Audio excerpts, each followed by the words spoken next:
జంతర్ మంతర్ను ఒక రాజకీయ వేదికగా ఆ పిలగాళ్ళు చేసే కొంతమంది పిలగాళ్ళు చేసే ధర్నాను ఆసరాగా తీసుకొని ఈనాడు నరేంద్ర మోడీ గారికి చెడ్డ పేరు తీసుకొచ్చే విధంగా భారతదేశానికి మిగతా దేశాలు వివిధ దేశాల కౌన్సిల్స్ ఉంటాయి అక్కడ ఢిల్లీలో వాళ్ళందరి ముందు భారతదేశాన్ని తక్కువ చేసి చూపెట్టడానికి ఎవరైతే మరి పదవి కాంక్షతోటి పిచ్చో లెక్క తిరుగుతాడో ఆయన ఎక్కడ కాలు పెడితే అక్కడ భస్మం అవుతుందో కాంగ్రెస్ పార్టీ నాయకుడు రాహుల్ గాంధీ గారు మరి ఆ జంతర్ మంతర్ దగ్గర ఉన్న ఆ సన్నివేశాన్ని ఉపయోగించుకొని ఈనాడు దేశ ఔన్నత్యాన్ని కావచ్చు దేశ పరువు ప్రతిష్టలను కావచ్చు భంగం కలిగించే విధంగా ప్రవర్తించడమే కాకుండా ప్రపంచ ప్రియతమ నాయకుడు ఈరోజు ప్రపంచమే నరేంద్ర మోడీ గారు మాకు ప్రధాని ఉంటే బాగుండు అంటే మాకు ప్రధాని ఉంటే బాగుండు అని చెప్పి ప్రపంచ దేశాలు ఆయనను స్వీకరిస్తున్నాయి.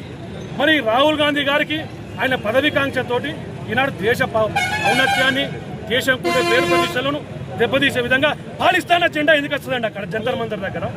ఆఫ్ఘనిస్తాన్ నినాదాలు ఎందుకు వస్తాయి? బంగ్లాదేశ్ నినాదాలు ఎందుకు వస్తాయి? 370 ఆర్టికల్ ఎందుకు? నీటి పేపర్ గురించి కొట్లాడటానికి 370 ఆర్టికల్ ఎందుకు? కాశ్మీర్ ముచ్చట ఎందుకు? అంటే ఒక నీటి పేపర్ లీకేజ్ అనే సందర్భాన్ని అక్కడ యూటిలైజ్ చేసుకుని రాజకీయం చేస్తాను తప్పితే యువతకు న్యాయం చేసేది నరేంద్ర మోడీ ఒక్కడే. ఈనాడు యువతను రాజకీయ రంగంలో నాయకులను తయారు చేస్తున్న పార్టీ భారతీయ జనతా పార్టీ. యువకులకు వివిధ రకాల స్టార్టప్లు కావచ్చు, వివిధ దేశాల నుంచి పెట్టుబడులు కావచ్చు, నరేంద్ర మోడీ గారు తీసుకొస్తున్నాయి అలా పెట్టుబడులు భారతదేశానికి. మరి రాహుల్ గాంధీని చూసి అసలు ఏం జరుగుతుంది ఏంది అసలు దేశం ఎటుపోతుందో కూడా ఆయనకు తెలియదు. ఎలక్షన్స్ ఉన్నప్పుడు ఆడి పోడు ఏదో మాట్లాడు డెమోక్రసీ అంటాడు, అలా ఏమున్నదో కూడా తెలియదు. అంబేద్కర్ ఏం చెప్పిండో కూడా తెలియదు ఆయనకు. మరి ఆ రాహుల్ గాంధీ ఈనాడు నరేంద్ర మోడీ గారి ఇంటి ఆవరణలో ఇష్టం వచ్చిన ప్రవర్తించడం, మరి ఈ CJP మనం ఈ కాక్రోచ్లు ఎక్కడ వచ్చిందో మాకు తెలుస్తలేదు. ఈ కాక్రోచ్లు ఎవడో తెలుస్తలేదు. ఈనాడు యువతకు న్యాయం చేసే పార్టీ భారతీయ జనతా పార్టీ, యువతకు న్యాయం చేసే నాయకుడు నరేంద్ర మోడీ గారు అని చెప్పి మరొకసారి తెలియజేస్తున్నాం.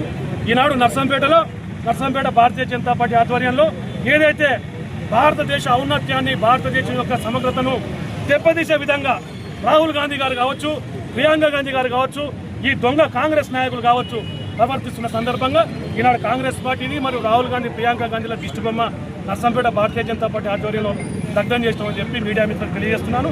ఖబర్దార్ కాంగ్రెస్ నాయకులారా, మీరు చేయకూడని కార్యక్రమం మీరు చేసింది ఇక్కడ, అయినా మేము రాలేదు మీ దగ్గరికి.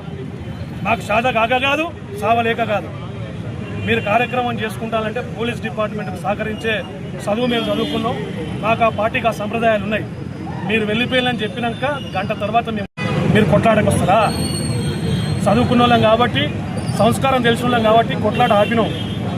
కొట్లాడుకుంటే మాకు ఒక్క దెబ్బ తాకితే మీకే 2 దెబ్బలు తాకుతాయి. క్రమశిక్షణతో ఉన్నాం కాబట్టి ఆపినాం అందరినీ. మళ్ళీ చెప్తాను, దొంతి మాధవ్ రెడ్డి గారు, మీరు చేసే రాజకీయ పద్ధతులు ఇక్కడైనా మార్చుకోండి. మీరంటే గౌరవం ఉన్నది అందరికీ. ఏదైతే రౌడీ రాజకీయాలు, నీకంటే పెద్ద రౌడీలం కాకపోతే భారతీయ జనతా పార్టీ నేర్పే క్రమశిక్షణగా ఉంటాను. మీ పార్టీ నాయకులు ఇట్లా గుండాల లెక్క వచ్చి చౌరస్తాల మీద దందాలు చేసుకుంటా వ్యక్తుల మీద ఇవన్నీ చేస్తాను. అయినా మేము చూసి చూడనట్టు మీరు పరిపాలన మీద వచ్చింది కదా, మీరు ఏ పార్టీ పొడుగేలా తీస్తున్నారని చూస్తాను.